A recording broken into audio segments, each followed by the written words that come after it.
네, 반갑습니다. 오늘 저는 돌들이 소리 지르기 전 왕의 기한을 찬송하라는 제목으로 하나님께서 우리에게 주신 영적 인사이트를 전가하고자 합니다. 세상이 아무리 어둡고 아무리 완악할지라도 하나님의 은혜는 끊어지지 않습니다. 세상이 아무리 나를 애면할지라도 나를 힘들게 할지라도 내가 내 속에서 우러나오는 하나님을 향한 찬송은 끊어지지 않습니다. 시편 19편 2절은 날은 날에게 말하고 밤은 밤에게 지식을 전하니 라는 전가하며 하나님의 영광과 업적은 날이 날에게 day after day 전하고 밤이 밤에게 night after night 전해서 아무리 세월이 흘러도 아무리 오래되어도 결코 사라지지 않는다고 전가하고 있습니다. 세상의 것은 다 사라지고 낡아질 것에 불과합니다. 오늘 구약성서 본문 이사야 50장 종의 노래 50장 9절은 그들은 다 옷과 같이 헤어지며 좀에게 먹히리라. 이 말씀과 같이 하나님의 것이 아닌 것은 다 해지고 좀 먹고 낡아진다고 선포하고 있습니다. 그렇습니다. 하나님의 모든 것은 영원합니다. 아니 영원할 뿐만 아니라 시편 19편 3절로 4절 언어가 없고 들리는 소리도 없으나 그 소리가 온 땅을 통하고 그 말씀이 세계 끝까지 이르도다의 말씀과 같이 이르지 않는 곳이 없습니다. 우리는 언어가 없어도 들리는 소리가 없어도 그 소리가 온 땅에 통하고 그 말씀이 세계 끝까지 이르는 이 놀라운 말씀을 기억하고 심고 전하고 또 행할 수 있어야 합니다. 소리가 나지 않아도 부르짖는 믿음의 찬송을 더하여야 합니다. 사랑하는 성도 여러분, 하나님이 만든 모든 피조물은 하나님을 향하여 사랑의 세레나데를 연주하고 있습니다. 바람은 바람의 노래를, 파도는 파도의 노래를, 산은 산의 노래를, 강은 강의 노래를, 계절은 계절의 노래를, 숭어는 숭어의 노래를, 들국화는 들국화의 노래를 부르고 있지 않습니까? 자연은 자연의 노래를 부릅니다. 그러나 하나님의 사람은 하나님의 찬가를 불러야 합니다. 모세는 홍해 도하 이후 출애굽기 15장 전반에서 모세의 노래, 모세의 찬가를 불렀습니다. 모세의 누나 미리암은 15장 후반부에서 미리암의 찬가를 불렀습니다. 이사야서는 이사야서 5장 포도원의 찬가, 26장 승리의 찬가, 27장 사랑의 찬가를 불렀습니다. 뿐만 아니라 4편의 종의 노래를, 종의 찬가를 불렀습니다. 이사야 42장, 49장, 오늘 본문에 있는 50장, 52장, 이 4편의 종의 노래를 통하여 하나님의 오심을, 주의 고난을 예비하였습니다. 놀랍지 않습니까? 그뿐만 아니라 예레미야는 예레미야 애가를 통하여 하나님을 찬송하였습니다. 특이하게도 다니엘 3장은 이방왕 느부갓네살 왕이 하나님을 찬양했습니다. 하나님의 민족뿐만 아니라 이방 민족까지 하나님을 찬양하였습니다. 사랑하는 성도 여러분, 고난과 환난이 오면 하나님을 찾을 수밖에 없습니다. 그분의 구원의 경험을, 은혜의 경험을 한 사람은 찬송할 수밖에 없습니다. 이 땅의 올무를, 이 땅의 고난을 누가 해파할 수 있겠습니까? 오직 우리를 지으시고 우리를 인도하시고 우리를 보호하시는 그 전능하신 하나님 외에는 우리를 도와줄 사람이 없습니다. 오직 하나님을 향한 찬송하는 그곳에 인도하심이 있고 보호하심이 있고 지킴이 있습니다. 사랑하는 성도 여러분, 누가 공고한 우리 인생길에 길러잡이며 방패며 구원의 성읍이 될 수 있겠습니까? 하나님 아니면 아무도 할 수 없습니다. 이런 관점에서 드보라와 바락의 찬가는 누구를 의지해야 될지, 누구를 향하여 찬송해야 될지를 잘 보여주는 노래입니다.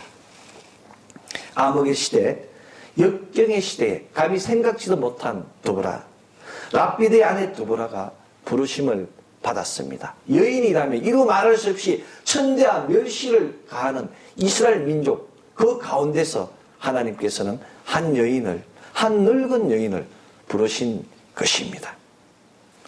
사랑하는 성도 여러분, 늘 종려나무 안에서 기도와 찬성으로 말씀을 묵상하는 드보라는 하나님의 부르심을 받았습니다. 새로운 믿음의 실루엣을 이룬 것입니다. 그럼에도 불구하고 사람들은 드보라를 쳐다보지 않았습니다. 사사기 5장 12절은 깰지어다 깰지어다 드보라여 깰지어다 깰지어다 너는 노래할지어다 라고 기록하고 있습니다. 노래하는 자에게, 깨어서 하나님께 찬송 드리는 자에게 하나님께서 역사하시겠다고 기록하고 있습니다. 드보라는 스불론과 납달리, 가장 작은 두 개의 지파의 도움과 또 바락과 야엘의 도움만으로 적들을 섬멸하였습니다. 자기 민족을 구했습니다. 도와주리라 기대했던 여러 지파들은 예명했음에도 불구하고 드보라는 오직 하나님을 향한 찬송과 믿음으로 하나님의 역사를 이루었습니다. 하나님께서 땅을 진동케 하시고 물을 내리셔서 대적을 표롭게 했지만 그 지방 사람들은, 메로스 주민들은 쳐다보지도 않았습니다. 오히려 겐 사람 헤벨의 아내 야엘만이 믿음의 손길을, 도움의 손길을, 믿음의 결단을 행한 것입니다. 야엘은 여인의 몸에도 불구하고 적장 시스라를 죽이는 공로를 행한 것입니다. 하나님의 역사는 다수가 아닌 목숨을 건 소수에 의해서 이루어집니다. 이 땅의 역사도 남은 자들, 거룩한 무리들, 그들의 기도로 하나님의 심판은 놓쳐지고 있는 것입니다. 작고 연약한 한 여인을 통해서 내가 기대하고 바랬던 그 사람이 아니라 알 수 없는 아주 나약한 한 여인에 의해서 하나님의 역사가 이루어진 것입니다. 사랑하는 성도 여러분, 하나님의 은혜를 받은 사람은 드보라와 같이, 모세와 같이, 미리암과 같이, 느부갓네살 왕과 같이, 이사야와 같이, 예레미야와 같이 찬송하여야 할 때를 놓치지 않았습니다. 찬송하여야 할 때 찬송하고, 부르짖을 때 부르짖어서 하나님의 역사와 은혜를 받았습니다. 찬송할 때 그때를 놓치면 하나님을 만날 수 없습니다. 하나님 우리에게 주신 놀라운 인자와 자비, 은혜와 긍휼은 하나님의 때에 맞춰 찬송하고 부르짖을 때 받을 수 있습니다. 우리에게 자비를 베푸신 그 하나님께 감사와 찬송 드리는 시기를 놓쳐서는 안 됩니다. 상황이 아닌 믿음을 보시는 하나님, 비방이 아닌 찬송을 들으시는 우리 하나님을 기억하여야 합니다. 이러한 관점에서 시편 113편에서 118편까지 6편의 시를 할렐이라고 이야기합니다. 하나님을 찬양하는 시가 시편 150편 중에 6개가 있는 것입니다. 특별히 시편 118편 25절로 26절은 예수 그리스도께서 예루살렘 입성시 불려졌습니다. 이후대의 민족들이 종려나무를 흔들고 자기의 겉옷을 벗고, 겉옷을 벗는다는 얘기는 뭡니까? 자기의 모든 것을 포기하는 거예요. 자기의 모든 권위를 포기하고 하나님의 종이 된다는 얘기입니다. 뿐만 아니라 그 겉옷 곁에는 613개의 수술이 있지 않습니까? 율법도 포기하고 오직 예수님만 바라보겠다는 믿음의 결단을 보인 것입니다. 그곳에서 호산나 다윗의 자손이여 찬송하리로다. 주의 이름으로 오시는 이여 가장 높은 곳에서는 호산나 하더라. 호제나 in the highest. 가장 높은 곳에 호산나가 넘쳤다고 기록하고 있습니다. 이 소리를 들은 예수님은 얼마나 마음이 기뻤겠습니까? 사랑하는 성도 여러분, 찬송에서 끝나는 것이 아니라 찬가로, 온전한 찬가로 맞춰야 합니다. 우리의 영가혼이, 우리의 입술이 참된 영과 진리로 충만한 심령으로 주님께 찬송할 때 비로소 온전한 찬가가 될 수 있습니다. 찬가는 독일어로 힘무스입니다. 힘무스. 힘무스가 찬송이에요. 찬송. 그런데 찬가를 뜻하는 칸티쿰은 짧은 노래를 의미합니다.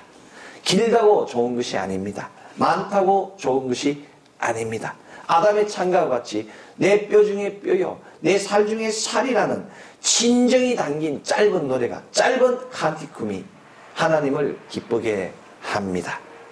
찬가는 현실적 상황을 초월하여 언약에 대한 믿음의 향기를 주님께 드리는 겁니다. 내가 앞으로 승리할 영적 전쟁의 그 상급을 주님께 미리 감사로 아뢰는 것입니다. 우리의 찬가가, 우리의 예언의 열매가 하나님을 기쁘게 하는 놀라운 역사가 순간순간마다 날마다 넘치기를 예수 그리스도 이름으로 축원합니다. 아멘. 더 특별한 것은 누가복음에는 유명한 세 가지 찬가가 있다는 것입니다. 우리가 잘 아는 마리아의 찬가, 사가라의 찬가, 시몬의 찬가가 있지 않습니까? 누가복음 1장 46절로 55절 The Magnificat, 곧 마리아의 찬가는 순종의 노래입니다. 하나님이 역사하시면 무엇이든지 하나님께 순종하겠다는 그 놀라운 Magnificat, 마리아의 찬가입니다. 두 번째는 누가복음 1장 68절로 79절 베네딕투스, 사가라의 찬가입니다. 세례 요한의 아버지 제사장 사가라가 하나님께 드리는 찬송입니다. 곧 축복의 노래입니다.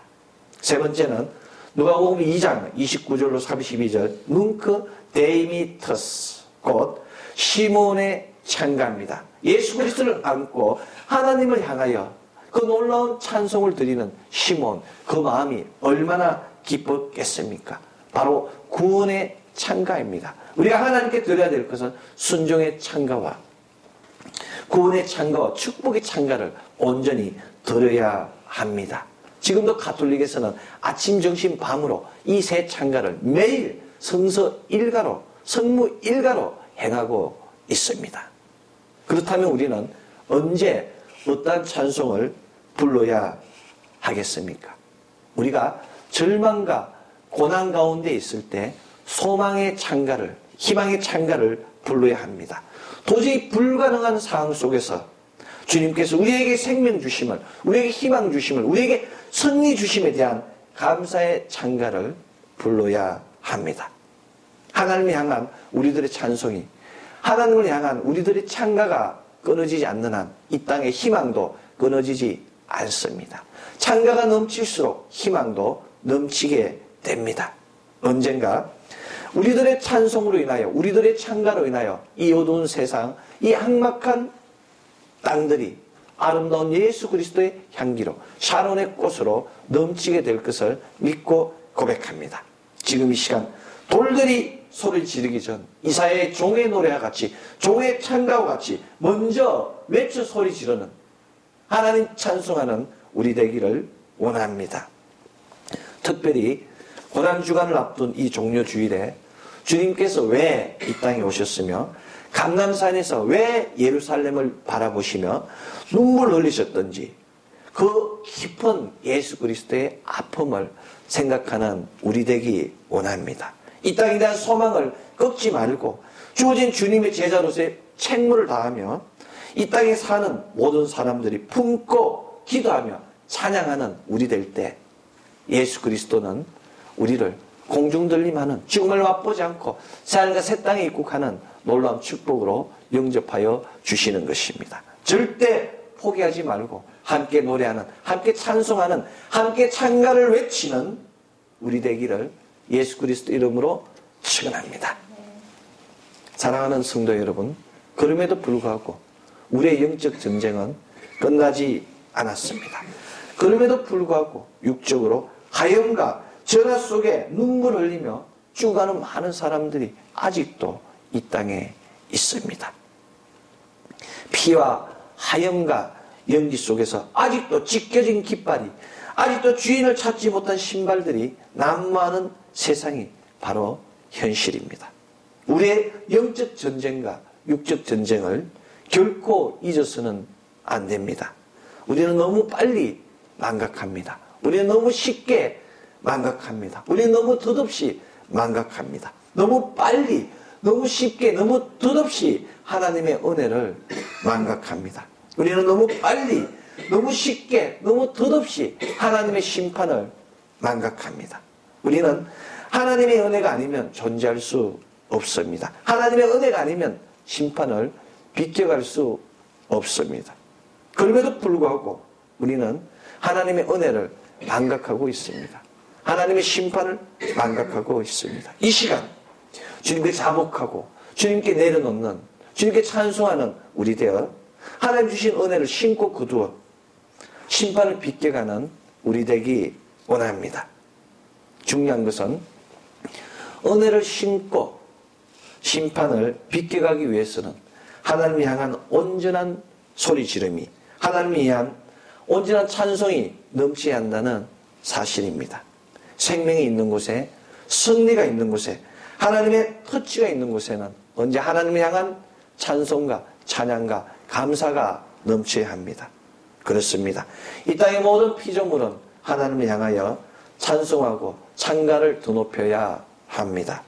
이사야 43장 21절, 이 백성은 내가 나를 위하여 지었나니 나의 찬송을 부르게 함이라는 말씀과 같이 찬송하는 우리 되기 원합니다. 오늘 신학성서 본문 누가복음 19장 40절, 내가 너에게 말하노니 만일 이 사람들이 잠잠하면 돌들이 소리 지르라의 말씀과 같이 우리의 영원하신 왕 예수 그리스도를 향한 찬송이 넘치기를 원합니다. 돌들이 소리 지르기 전에 하나님을 향한 찬송이 넘치는 우리 되기 원합니다. 그렇다면 사랑하는 성도 여러분은 소리 지르는 돌이 무엇이라고 생각하십니까? 소리 지르는 돌이란 하나님을 향하여 찬송을 외치며 세상을 향하여 진리의 말씀을 외치는 것을 의미합니다. 시대가 어둠 가운데서, 환난 가운데서 힘들어할 때 응하여 일어나서 외치는 것을 의미합니다. 사랑하는 성도 여러분은 지금 이 시대가 어떠한 시대라고 생각하십니까? 지금 이 시대는 하나님을 향한 찬송과 찬가가 부족한 시대입니다. 지금 이 시대는 예수 그리스도께서 예루살렘에 입성하실 때 호산나를 외치며 부르짖었던 그 부르짖음이 부족한 시대입니다. 지금 이 시대는 예수 그리스도께서 주신 말씀을 통하여 이 시대의 문제점을 바라보며 소리 지르는 돌이 필요한 시대입니다. 지금 이 시대는 하박국 2장 11절, 담에서 돌이 부르짖고 집에서 들보가 응답하리라의 열매가 부족한 시대입니다. 입을 모으고 마음을 모으고 믿음을 모아야 할 때입니다. 사랑하는 성도 여러분, 소리 지르는 돌이란 무엇이겠습니까? 소리 지르는 돌은 시대가 요구할 때마다 일어나서 외치는 자를 의미합니다. 그렇다면 이 시대에 예수님의 제자된 우리들이 외쳐야 될 것은 무엇이겠습니까? 예수님의 예루살렘 입성을 바라보며 종려나무 가지를 흔들고 죽가기 위해서 부르짖었던 그 부르짖음이 이제 시대의 문제점을 바라보고 시대에 죽어가는 영혼들을 깨우는 부르짖음으로 소리 지르는 돌이 되어야 합니다. 사랑하는 성도 여러분, 영국과 네덜란드, 독일, 미국 등 교회들이 계시록 3장 1절에 4대 교회와 같이 변해가고 있습니다. 살아있대 이미 죽은 자들, 살았다 하는 이름은 가졌으나 죽은 자로다의 말씀과 같이 교회는 있어되 그 안에 생명이 없는 그와 같은 교회로, 움직임이 없는 그와 같은 교회로 변화되고 있습니다. 죽은 자와 같이 변해가고 있는 유럽교회, 미국 교회를, 그 교회를 향하여 소리 질러야 합니다. 또한 유럽교회와 미국교회를 닮아가고 있는, 흔들리고 있는 한국교회를 위하여 우리가 소리를 높여야 합니다. 이러한 관점에서 저는 좋은 스승님을 만난 것 같습니다. 제가 장로신학교 재학 시절 제 연사이신 김중원 교수님께서 저희들을 데리고 아차산 꼭대기로 산행을 하셨습니다. 그 아차산 꼭대기의 정자에서 주 하나님 지으신 그 세계를, 바로 그 찬송가를 우리에게 찬송하게 하시고 함께 통성으로 기도하는 훈련을 받았습니다. 구약하게 대가이신 그분께서 바로 하늘을 향하여, 이 땅을 향하여 소리 지르는 자 되라고 우리를 훈련시킨 것입니다. 그리고 우리가 어둠을 향하여, 불의를 향하여 소리치는 자가 되라고 교훈하셨습니다. 그분의 바른 인도하심을 통하여 교육받은 우리는 지금 이 땅에 열매 맺는 나무, 전하는 나무로 모두가 작은 일에 충성을 다하고 있습니다. 사랑하는 성도 여러분, 외치는 자가 되어야 합니다. 부르짖는 자가 되어야 합니다. 침묵은 불신앙입니다. 침묵은 어둠의 소산입니다. 침묵은 최고의 비겁함입니다. 침묵하면 길거리에 깔려있는 돌보다도 못한 존재로 전락하게 됩니다. 마태복음 3장 9절은 아브라함이 우리 조상이라고 생각지 말라. 내가 너희에게 이르노니 하나님이 능히 이 돌들로도 아브라함의 자손이 되게 하리라고 기록하고 있습니다. 길거리에 떨어진 돌도 하나님이 명하시면 아브라함의 자손이, 믿음의 자손이 될 수 있다고 성경은 기록하고 있는 것입니다. 돌보다도 못한 유대 민족들, 아브라함의 후손이라고 조롱받게 됩니다. 이러한 관점에서 침례자 요한은 소리 지르지 못하는 자들을 향하여 독사의 자식이라고 질책하셨습니다. 좋은 열매 맺지 아니하는 나무는 찍어서 불에 던지고 쭉정이는 꺼지지 않는 불에 태우게 된다고 침례자 요한은 우리에게 경종을 울렸습니다. 소금이 그 맛을 잃으면 밟힌 것 같이 우리가 소리치지 않으면, 우리가 부르짖지 않으면, 우리가 찬송하지 않으면 어둠의 올무에 묶이게 될 수밖에 없습니다. 사랑하는 성도 여러분, 교회가, 하나님의 자녀가 그 맛을 찾아야 합니다. 교회가, 하나님의 자녀가 그 본래의 소리를 찾아야 합니다. 우리의 영원한 왕이신 예수 그리스도의 기한을 위하여, 왕의 기한을 위하여 예수 그리스도를 찬송하는 우리의 소리를 되찾아야 합니다. 어둠에 매인 사람들은 침묵하고 방관합니다. 어둠에 매인 사람들은 더러운 영들을 사랑하며 그들과 굴락을 이루며 함께 생활하고 있습니다. 이러한 사람은 죄를 짓고도 그 자신의 죄의 싹을 가까운 사람에게, 이웃에게 전가시키는 자입니다. 이러한 사람들은 죄를 지은 자신은 부귀영화를 누리며 선량한 자들로 하여금 피를 흘리게 합니다. 이러한 사람들은 원망과 불평으로 죄의 원인을 너 때문에, 당신 때문이라고 질타하며 모든 문제를 사람 탓, 환경 탓으로 돌리고 원망하며 이를 더 꼬이고 엉키게 하는 자들입니다. 자신을 감추는 패악한 술객과 같은 자입니다. 그럼에도 불구하고 이 땅에 가장 낮은 자로 오신 예수 그리스도께서는 이러한 사람들의 모든 악함과 모든 죄를 당신의 그 피로, 순결한 피로, 어린 양의 제물로 그 모든 악들을 덮었습니다. 그래서 우리가 아브라함의 자손이 되었습니다. 그래서 우리가 예수 그리스도의 신부가 되었습니다. 그래서 우리가 하나님의 택하신 백성, 거룩한 민족, 왕같은 제사장으로 등극하게 된 것입니다. 성경의 족보는 육적 족보가 아닙니다. 생물학적 족보가 아닙니다. 예수 그리스도가 십자가 대속 이후 이 땅의 모든 막힌 담을 허신 이후에 우리 모두는 영적인 믿음의 계보, 믿음의 자손이 되었습니다. 아브라함과 이삭과 야곱과 요셉과 엘리야와 엘리사와 같은 동등한 라인에서 하나님을 만날 수 있는 권리가 우리에게 주어진 것입니다. 이러한 관점에서 디모데, 그의 조모 루이스, 어머니 유니게는 하나님의 뜻을 이룬 영적 계보입니다. 얼마나 믿음이 좋은 집안입니까? 참다운 부모는 영적 계보의 개성을 통하여 자녀들을 믿음의 자녀로 키워야 합니다. 이것이 바로 부모가 하나님께 받은 영적 가제입니다. 루이스와 같이, 유니게와 같이 그 자녀, 손자를 디모데 같은 믿음으로 키우는 우리 되기 원합니다. 소리가 없는 그곳은 죽음의 장소입니다. 영적 활동이 없는 그곳은 심판의 장소입니다. 소리가 없는 그곳은 불행의 장소입니다. 영적 활동이 없는 그곳은 눈물의 장소입니다. 소리가 없는 것은 어둠의 장소, 눈물의 장소입니다.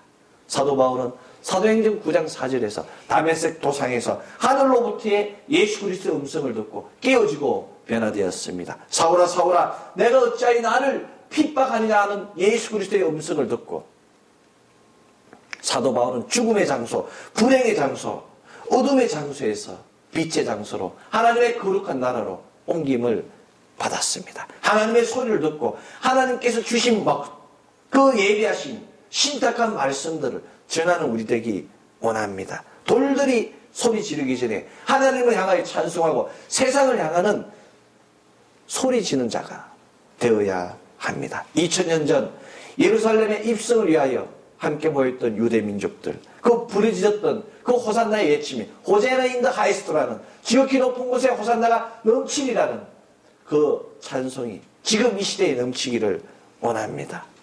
성경에는 호산나가 5번 나옵니다.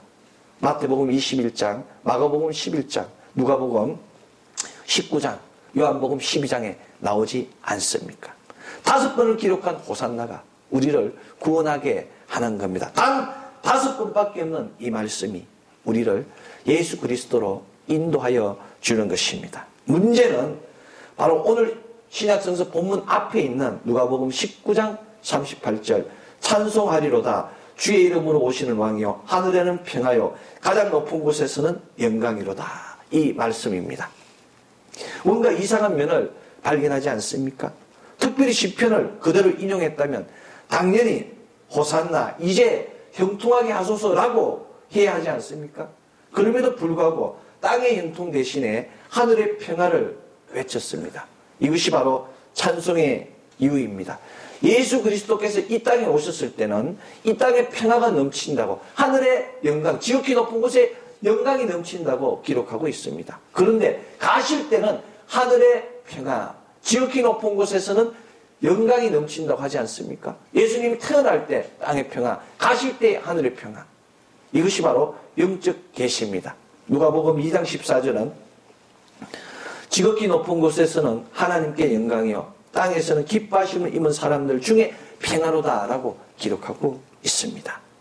그분이 아기로 오실 때 이 땅에 평화가 임하였으며 그분이 모든 사역을 마치고 다 이뤘다는 말씀과 함께 모든 것을 행했을 때 하늘의 영역에 평화가 이루어지는 것입니다. 어둠의 영역을 다스리고 마지막 불못에 던져지는 그 사람들과 영적 전쟁이 승리했을 때 바로 하나님께서 그 평화를 하늘과 땅에 주어진 것입니다.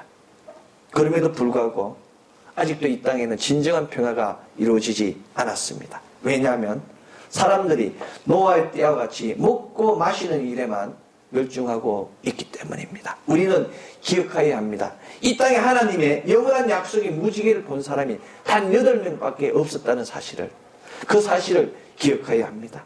주님의 약속, 그 영원한 언약이 무지개를 보아야 합니다. 그러나 모두가 무지개를 볼 수는 없습니다. 하나님의 영원한 약속이 무지개를 원한다면 소낙비를 패스, 통과해야 합니다. 소낙비 없는 무지개는 없습니다. 아름다운 7색깔 무지개를 원한다면, 무지개같이 아름답고 황홀한 인생을 원한다면 고난과 한란의 소낙비를 통과하여야 합니다. 고난과 한란을 통과하기 위해서는 인내가 필요합니다. 많이 참고 많이 기도하고 많이 찬송하는 사람이 무지개를 봅니다. 너와 같이 모든 사람이 천대하고 멸시하고 조롱할지라도 인내하며 맡겨진 작은 일에 충성하는 자가 되었을 때 무지개를 볼 수 있습니다. 영원한 무지개의 약속 안에서 거할 수 있습니다. 이제 고난주일의 시작입니다. 이 고난주일 돌들이 소리 지르기 전 왕으로 기행하신 그 예수 그리스도를 향한 놀라운 찬송과 고난대의 생명 부활의 기쁨을 통하여 예수 그리스도의 깊은 만남, 깊은 교제, 보혈의 능력이 넘치는 우리 모두 되기를 예수 그리스도 이름으로 축원합니다. 기도하겠습니다.